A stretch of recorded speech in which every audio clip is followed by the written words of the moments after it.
Hello students, these are question answer of your chapter 4 landscape of the soul. अब देखिए question number 1, write the main character of the story. देखिए character आपको पता होना बहुत ज़रूरी है, क्योंकि कभी कभी एग्जाम में ऐसा होता है बहुत इजी चीज़ें पूछ लेते हैं, तो वो पता होना बहुत ज़रूरी है। कुछ अलग चैप्टर था लेकिन इंटरेस्टिंग था ये। तो आप देखिए पहला कैरेक्टर था किंग टैंग एम्परर ज़ुआंगज़ोंग। ये नाम थोड़े अलग से हैं क्योंकि चाइनीज़ हैं, इसलिए आप थोड़ा भी डिस्टर्ब ना हो। नेक्स्ट कैरेक्टर है आपका वू डाउजी। वू डाउजी कौन है?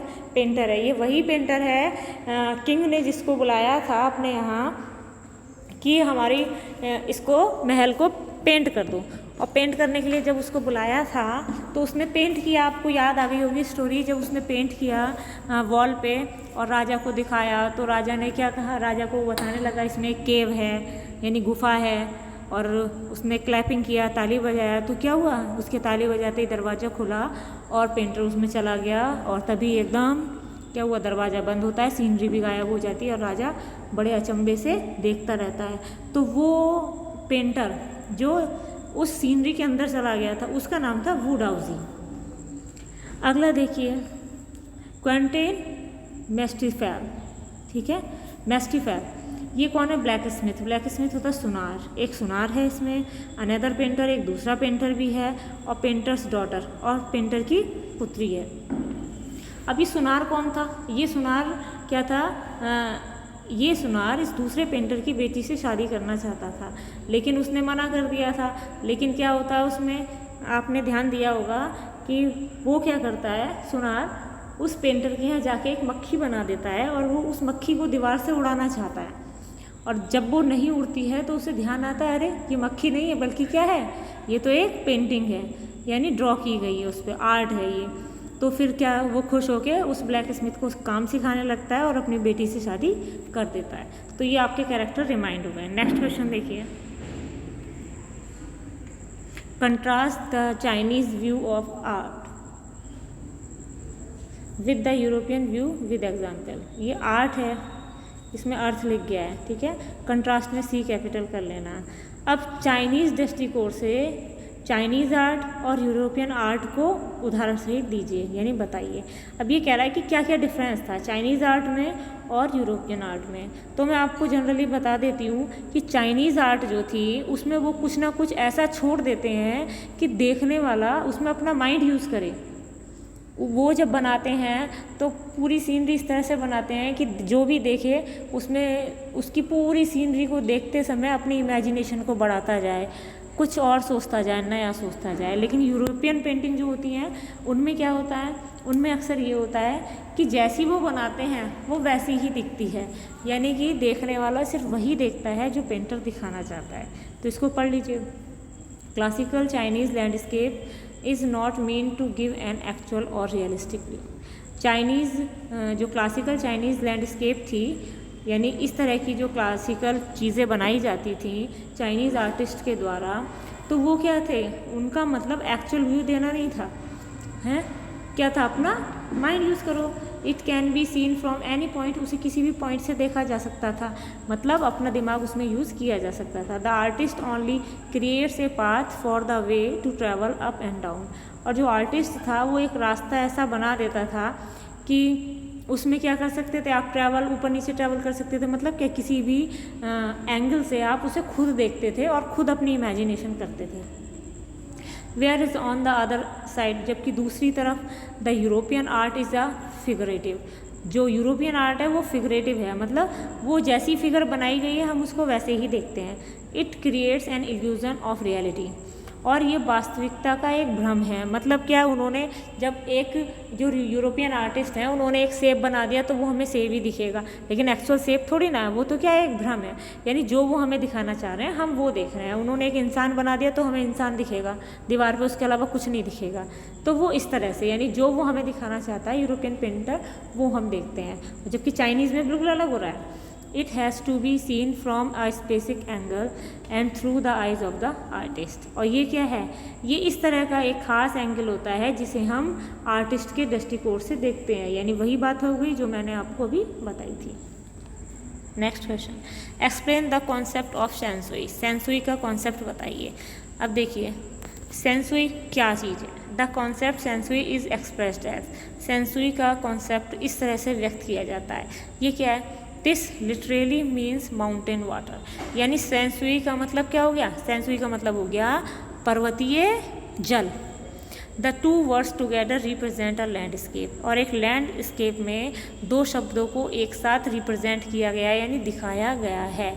टू कॉम्प्लीमेंट्री पोल्स, और दो कॉम्प्लीमेंट्री पोल्स बना दिए गए हैं। पोल्स तो आप जानते हैं भाई, आपने पढ़े होंगे ज्योग्राफी वगैरह में। The vertical mountain is young, अब जो वर्टिकल माउंटेन है वो कैसा है? यंग है, उसे युवा माना गया। Which is a stable and warm, और जो कि क्या है? स्टेबल है और वार्म है, थोड़ा गर्म है। द हॉरिजेंटल वाटर इज यीन, और हॉरिजेंटल वाटर, आपने vertical lines horizontal lines geography में पढ़ी होंगी, तो उन्हीं के बारे में कहा गया है, ठीक है। और जो हॉरिजेंटल वाटर है वो कैसा है? उसे येन कहा गया है। रेस्टिंग ऑन द अर्थ, जो अर्थ पे रेस्ट करता है। अब देखिए मॉइस्ट एंड कूल, और वो कैसा है? ठंडा है। आपने ग्लोब देखा है, ग्लोब में लाइंस पड़ी होंगी, वर्टिकल हॉरिजेंटल, वो है। तो ये क्या कह रहे हैं? वर्टिकल वाला जो है वो कैसा है? हॉट है, और जो हॉरिजेंटल है वो कोल्ड है। और क्या करता है? वो अर्थ पे रेस्ट करता है। इट इज़ फेमिनाइन, अब ये फेमिनाइन है, वाइल यांग इज मैस्कुलिन, और जबकि यांग क्या है? मैस्कुलिन है। This is the basic notion of the Daoism, अब ये क्या? डाओइज्म का एक बेसिक नोशन है, कॉन्सेप्ट। अब देखिए बेटा, इसमें जो है, जो आपकी थर्ड लाइन दे रखी है, द वर्टिकल माउंटेन इज, इसे यांग कर लीजिए, YANG यांग, यानी वर्टिकल माउंटेन को इन्होंने यांग का नाम दिया है और हॉरिजेंटल को यीन का नाम दिया है। यीन जो है, जो हॉरिजेंटल है, वो उसे फेमिनाइन बना दिया है, और यांग जो है उसे मैस्कुलिन बना दिया है। अगर फिर समझ में ना आए तो फिर मुझे मैसेज कर देना, दोबारा समझा दूँगी। नेक्स्ट देखिए, what do you understand by the terms outsider art and art word और रॉ आर्ट? ये देखिए आपका मतलब इन टर्म्स से क्या है? आउटसाइडर आर्ट, ठीक है, art word and raw art, ये इन सब का मतलब एक ही है। आउटसाइडर आर्ट, अब देखो आप पढ़ोगे, आउटसाइडर आर्ट, जो आउटसाइडर आर्ट है is raw in its form, ये अपने फॉर्म में रॉ होता है। रॉ मटेरियल आप जानते हैं, जो उसी बेस फॉर्म में लिए जाते हैं, यानी कच्चा माल कहते हैं, कच्चा माल तैयार, इस तरह से वो चीज़ हो गई। तो आउटसाइडर आर्ट क्या है? वो रॉ है, रॉ फॉर्म में होती है। It is the product of a genius, और ये एक जीनियस का प्रोडक्ट है। Who has got no formal training in art, जिसने आर्ट में कोई भी फॉर्मल ट्रेनिंग नहीं ली है। Such artist has no right to call themselves artist, और इस तरह के आर्टिस्ट अपने आप को आर्टिस्ट कहलाने का कोई भी अधिकार नहीं रखते हैं। येट फिर भी दे शो टैलेंट, वो अपना टैलेंट दिखाते हैं। And artistic inside on the basis of their talent, और जो है अपने टैलेंट के आधार पर वो अपनी कलात्मक अंतर्दृष्टि को दिखाते हैं।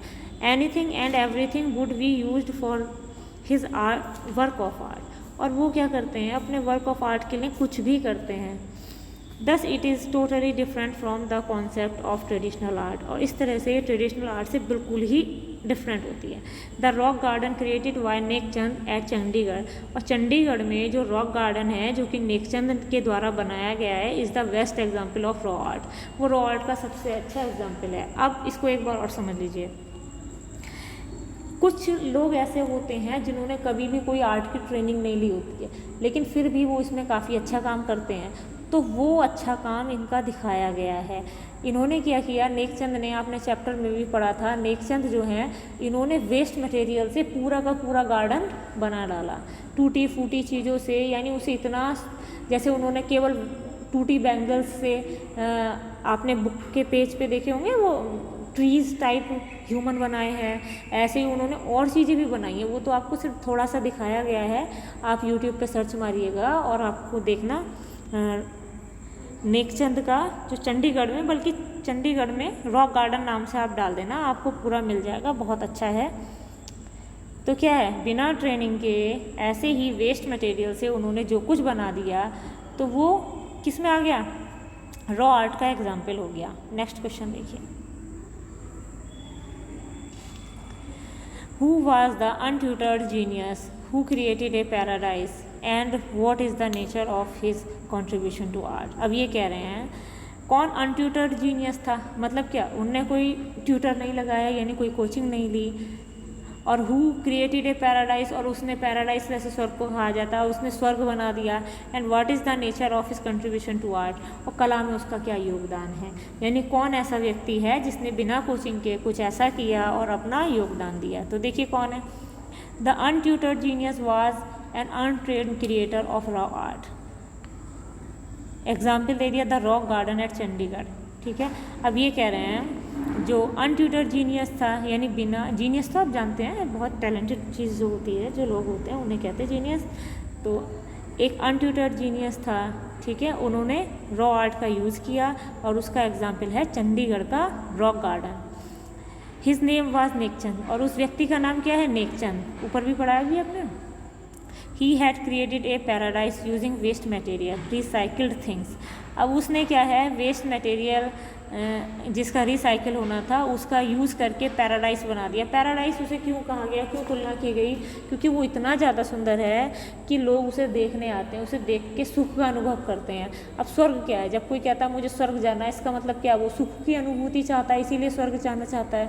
तो उस चीज़ को दिखाया गया है कि उन्होंने तो पैराडाइज बना दिया, स्वर्ग बना दिया, यानी इतनी अच्छी चीज़ें बना दी। He is now known as the India's biggest contributor to outsider art. और अब वो भारत के सबसे बड़े योगदानकर्ता के रूप में माने जाते हैं, किस चीज़ के, आउटसाइडर आर्ट के।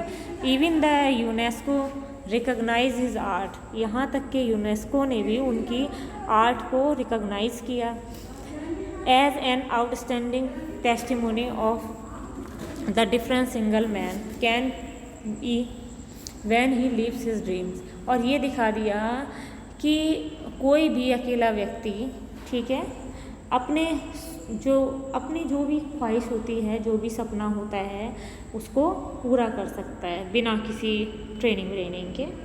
नेक्स्ट देखिए difference between Chinese and European painting, ये एक बार आ चुका है लेकिन जिसको ये इजी लगे वो ये भी लिख सकता है। डिफरेंस बताइए क्या था चाइनीज़ पेंटिंग में और यूरोपियन पेंटिंग में। अब देखिए चाइनीज़ पेंटिंग, अब इसमें क्या दिया, मोर एब्स्ट्रैक्ट, मतलब क्या है, कैन नॉट बी एक्सप्लेन, इसे मतलब वैसे का वैसा एक्सप्लेन नहीं किया जा सकता। तीनों पॉइंट चाइनीज़ पेंटिंग के देख लीजिए। Experience the inner life and spirit, अब इसमें हम क्या एक्सपीरियंस लेते हैं, इनर लाइफ का यानी अंतर जीवन का, और आत्मा का यानी हम उसमें कुछ भी क्रिएट कर सकते हैं, इमेजिनेशन उसे देख के हमारी ज़्यादा बढ़ती है। एक्टिव पार्टिसिपेशन ऑफ व्यूअर्स, और देखने वालों का सक्रिय भाग चाहिए उसमें, यानी देखते देखते वो बहुत कुछ सोच सकता है। और जबकि यूरोपियन पेंटिंग में क्या होता है, मोर फिगरेटिव रियलिस्टिक, ये कैसा होता है, फिगरेटिव होता है, यानी जैसा वो बनाना चाहता है राइटर वैसा ही बनता है। Painter wants you to see only what he wants, और पेंटर वही दिखाता है जो वो दिखाना चाहता है। Choose single point of view, और इसमें सिंगल पॉइंट ऑफ व्यू से काम किया जाता है, इसलिए दोनों में ये डिफरेंस हो गया चाइनीज़ पेंटिंग में और यूरोपियन पेंटिंग में। Next, what is the famous art story of a dragon, dragon की फेमस आर्ट स्टोरी क्या है ये बताइए। आंसर देखिए, there is also a very interesting story about the dragon, dragon के बारे में भी एक बड़ी रुचिकर कहानी है। They are deeply revealed of the spirit in which art was considered, और इसमें भी गहनता से एक आत्मा वाली चीज़ को रिप्रेजेंट किया गया, दिखाया गया है। पेंटर वाज एफ्रेड, पेंटर को डर होता था, एंड थॉट, और वो ये सोचता था, if he makes dragon size, कि अगर उसने ड्रैगन की आंखें बना दी, इट विल फ्लाई अवे, तो ये उड़ जाएगा। यानी उस समय वो पेंटर ये सोचते थे कि जो हमने ड्रैगन पेंट किया है अगर हम इसकी आंखें बना दें तो ये क्या होगा, ये अपनी जगह छोड़कर चला जाएगा। नेक्स्ट देखिए, what happened to the painter as he entered the cave, painter के साथ क्या हुआ जब उसने केव में एंटर किया। और दूसरा क्वेश्चन ये करके भी पूछा जा सकता है, what was the 8th century Chinese painting, 8वीं शताब्दी की चाइनीज़ पेंटिंग क्या थी, हु मेड इट, इसे किसने बनाया, what happened to it finally, और फाइनली इसके साथ क्या हुआ। तो देखिएगा, there was painter named Wu Daozi in 8th century. 8वीं शताब्दी में एक पेंटर था जिसका नाम वू डाउजी था। Emperor called him to decorate his palace. Emperor ने उसे अपना महल डेकोरेट करने के लिए बुलाया। इसके बारे में आप समझ चुके हैं, लेकिन फिर भी पढ़ लीजिए क्योंकि अगर ये एग्ज़ाम में आ गया तो दिक्कत हो जाएगी। He creates a landscape and summons the emperor. उसने एक लैंडस्केप बनाई, यानी लैंडस्केप की सीनरी बना दी और एम्परर को बुला लिया। एंड सेड टू एम्परर, और एम्परर से बोला, look there is a cave in painting. और वह कहा कि देखिए ये पेंटिंग जो मैंने बनाई है इसमें क्या है, एक गुफा है। Then the painter clapped his hands. और तब पेंटर ने तालियां बजाई अपने हाथों से। And the entrance to the cave open. और फिर क्या हुआ, उस जो गुफा उसने पेंटिंग में बनाई थी उसकी गुफा का दरवाज़ा खुल गया। And the painter entered. और फिर क्या हुआ, पेंटर उसमें चला गया। The cave entrance close behind him. और जैसे ही वो अंदर गया उसके पीछे से दरवाज़ा बंद हो गया। ठीक है, बिफोर द एस्टोनिश्ड एम्पर। अब एस्टोनिश्ड एम्परर क्यों कहा गया, क्योंकि ये देख के एम्परर हैरान हो गया, क्योंकि वो तो दीवार पे बनी एक पेंटिंग थी और पेंटिंग में क्या हुआ, पेंटर चला गया। कुड मूव और अटर ए वर्ड, मतलब आश्चर्यचकित सम्राट कुछ बोल पाता, कोई शब्द या कुछ भी चल पाता, हिल पाता, इससे पहले क्या हुआ, दरवाज़ा बंद हो गया। और उसमें आपने पढ़ा था चैप्टर में, वो सीनरी भी वहाँ से गायब हो गई जो उसने पेंट की थी। The artist was never seen again in the world. और फिर ये कलाकार दोबारा संसार में कभी दिखाई नहीं दिया। अब देखो, इसके बाद भी अगर तुम्हें कोई दिक्कत होती है तो मुझे बता देना, मैं फिर समझा दूँगी।